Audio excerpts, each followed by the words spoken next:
বিশ্বশান্তি ও মঙ্গল কামনায় প্রতি বছরের ন্যায় এবারও এই সার্বজনীন ধর্মীয় উৎসবের আয়োজন করেছে শ্রী চৈতন্য নামহট্ট সংঘ, কক্সবাজারের রামু উপজেলার উমখালি পশ্চিম ধরপাড়া। ২৯ জুন বিকাল ৩টায় স্বর্গীয় অমূল্যধরের বাড়ি প্রাঙ্গণস্থ জগন্নাথ মন্দির থেকে রথযাত্রাটি শুরু হয়।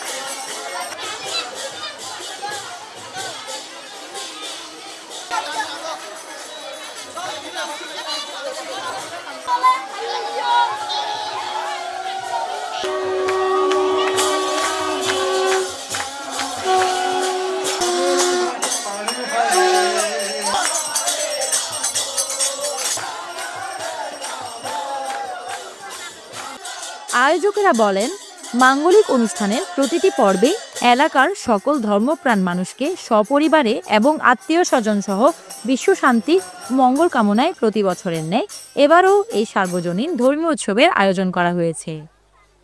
সকাল থেকে আমাদের মঙ্গল আরতি হয়েছে, পরবর্তী কীর্তন হয়েছে, পরবর্তী গৌর আরতি হয়েছে, তারপরে প্রসাদ বিতরণ হয়েছে। এখন আমরা র্যালি করতেছি। প্রতি বছরের ন্যায় জগন্নাথ দেবের এই বছরও আমাদের জগন্নাথ দেবের অনুষ্ঠান শুরু হয়েছে। আমরা প্রতি বছরের ন্যায় এবছরও অনুষ্ঠান করতেছি।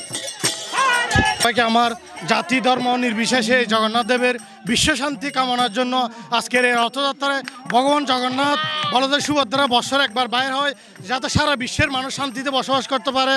আজকে উমখালি পশ্চিম দরপাড়া শ্রী চৈতন্য নামহট্ট সংঘের উদ্যোগে ৫ম আজকের এই রথযাত্রার উৎসব শুরু হয়েছে।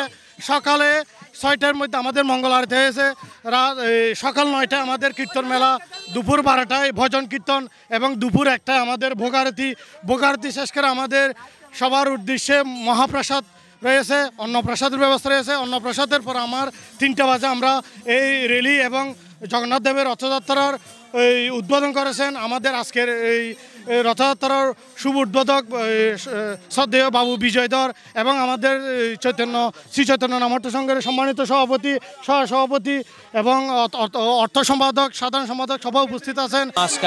আজকের দ্বিতীয় রথযাত্রার দ্বিতীয় দিনে আমরা এখানে রাম ওমখালিতে রথযাত্রা করছি। এই রথযাত্রা এমন একটা জিনিস যে এই জগন্নাথ অনেক ভক্তরা তারা মন্দিরে যেতে পারে না, সেজন্য ভগবান এত কৃপালু যে জগন্নাথ মন্দির থেকে বের হয়ে সমাজকে দর্শন দিয়ে তাদেরকে কৃপা করার জন্য ভগবান স্বয়ং রাস্তায় বের হয়ে যান। এই জগন্নাথ রথযাত্রার সময় কেউ যদি এই রশি ধরে তার থেকে আর পুনর্জন্ম হয় না, ভগবান অশেষ কৃপা করে। প্রতিটি পিতা যেমন তার সন্তানের জন্য চিন্তিত থাকে, ঠিক সেরকম ভগবান তার সমস্ত ভক্তদের জন্য চিন্তিত, কিভাবে আমার ভক্তরা কিছু পুণ্য লাভ করে আমার ধামে ফিরে আসতে পারবে। শ্রী জগন্নাথ দেবীর, জগন্নাথ সুভদ্রা বলরামের এই রথযাত্রা উপলক্ষে মহাপুণ্যক্ষেত্রে পরিণত হয় এবং সনাতনী ভক্তবৃন্দ সবাই উপনীত হয়ে জগন্নাথের সেই শোভাযাত্রাতে এবং পুণ্য সঞ্চয় ক্ষেত্রে চিন্তাভাবনা করে এই মহানামযজ্ঞ, এই মহানাম শোভাযাত্রা এবং মিছিল নিয়ে বর্ণাঢ্য মিছিল নিয়ে বাইরে হয়েছে এবং যারা এই মিছিল অংশগ্রহণ করেছে তারা অত্যন্ত পুণ্যাত্ম ব্যক্তি এবং নিজেরা পুণ্য সঞ্চয় করেছে। মহানাম সংকীর্তনের মাধ্যমে যতটুকু সেই আওয়াজ যাবে ততটুকু সে পুণ্যক্ষেত্রে পরিণত হবে, মহাবৃন্দাবনে পরিণত হবে, শাস্ত্রে সেটা উল্লেখিত রয়েছে।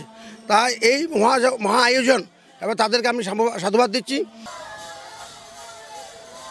News desk, CCN.